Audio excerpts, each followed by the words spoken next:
Hello everybody, my name is Gattis Kandis and today I will continue the story about how I was in jail and how much fun I had when I was back in Los Angeles some 18 years ago.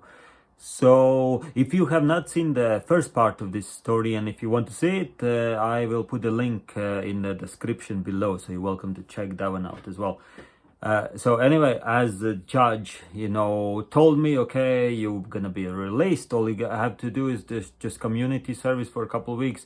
I was overjoyed because, I never been in jail before. And so now, hearing about getting out, being free again, it was like the best thing ever. It just felt like such a relief, It's like, oh, I'm gonna be free, I can do whatever I want.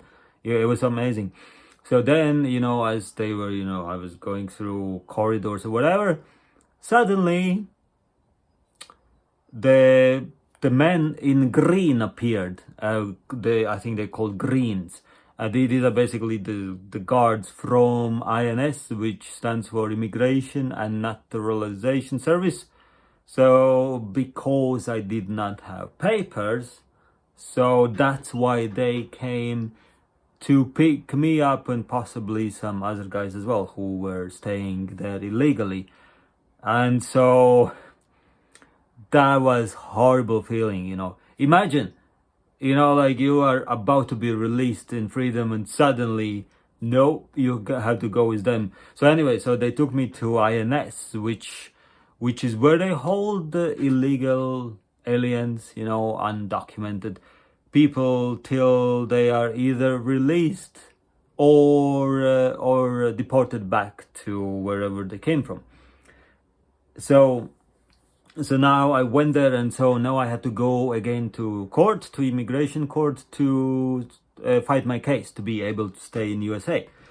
So I went. The first time was like, I think I had to wait like a month. So imagine the shock, I'm there, okay, well, what am I doing now? Oh, you're gonna have to go see judge in like 1 month. I was like, what? So I had to spend now the whole month here? Or even it was like 5 weeks or something. Anyway, so now I started my life in that jail or whatever it's called. It's kind of like jail, maybe not exactly, but you are still contained. You're not allowed to go anywhere. And so I was sharing the big room with about 70 other guys, mostly Mexican people, because Los Angeles is so close to the border of Mexico. There's like lots of Mexican people. And I think there was like one Russian guy probably as well. And like other nationalities, I don't remember. Anyway, so this room was like quite big.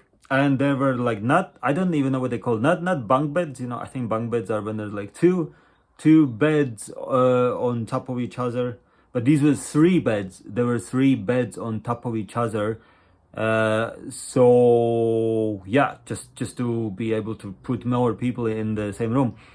And so I remember I was sleeping on top, like very top, like literally next to the ceiling. Like I could lying down, I could touch the ceiling with my hands because I was like all the way at the top. Now when I think about it, it's kind of scary because like I'm so glad I didn't roll off and fall down, because that's like that's like 2 meters high. It's like when you stand on the floor, the bed is actually higher than my head.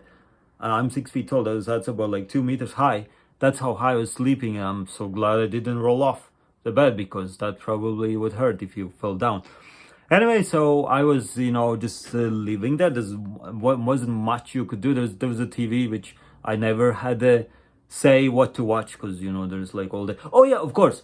So when I entered there, there's like these like 2 gangs or whatever. So the main guy from one of them, he came to me. He was like, oh, do you want to join us or do you want to join the other? I'm like, I don't want any trouble. Like, I don't want to join anything. He's like, oh, that's okay. We'll protect you, if the fight starts. I'm like, what? What do you mean fight? I didn't come here to fight. Anyways, so then, this guy he was like kind of young, but he was like strong, and he was like a leader. Like I liked him because he was nice to me. Anyway, this guy, like a week later, he was deported back to Mexico. But then later I heard that he came back because he was like very like smart and like very, knows everybody. He was really cool. I don't even remember his name, but I kind of miss him. Like when he left, I was like, uh-oh, now what? Um, anyway, nothing really much happened. Like no huge fights happened there. Anyway, so now it's just like waiting for to see the judge. And so like what we were doing, like we woke up every day. I don't remember what time was it, like 7 or 8. It was quite early. I do remember I had to wake up for breakfast. If I didn't wake up for breakfast, you would miss out. I was always hungry. Like I eat quite a lot, so I would always eat all the food, yet I would still always be hungry. Because like you were able to buy like some sandwiches for $1 or $2, but I didn't have no money. So like you needed money to buy stuff. You could earn money like if you were cleaning stuff, but they paid very little money, like $1 or $2. I don't remember. So I did that sometimes to make some money. And I also went to there's like a kitchen where you could work and also make like $1 or $2 for like an hour or two work. I went there only once because the reason why, when when you came back from the kitchen, the guards were examining you to make sure you're not bringing anything. And when I say examining, like it was a thorough examination, like you had to strip naked and they like checked everything. And I felt so like uncomfortable. I'm like, no, I'm not doing that anymore. So I didn't go. Anyway, so yeah, I would like very often, probably always, I would wake up for the breakfast, eat breakfast, and then go back to sleep because what else I'm gonna do? And then there was lunch and there was dinner or supper as well. So the food was good, but because I eat so much, I was always hungry. And then, so besides that, I was playing Scrabble. That's actually the first time I ever played Scrabble when I was there. And I remember this one guy, he also liked playing Scrabble. So we were like always playing Scrabble. That's why I'm so good at Scrabble these days, because people who know me, they know that I'm very good at Scrabble because I love English language, words, and math, because Scrabble combines both. And so that's pretty much I was all doing, just like playing Scrabble all the time. Learned a little bit Spanish, not very much. Anyway, so eventually I went to the court to see the judge, and judge said, no, we're gonna have to deport you. However, you can appeal our decision. So obviously I appealed because I wanted to stay no matter what. I wanted to stay. So I appealed and I was trying to get some documents together. I didn't really get many documents. I think my friends came once, but I didn't get to see them because of the hours.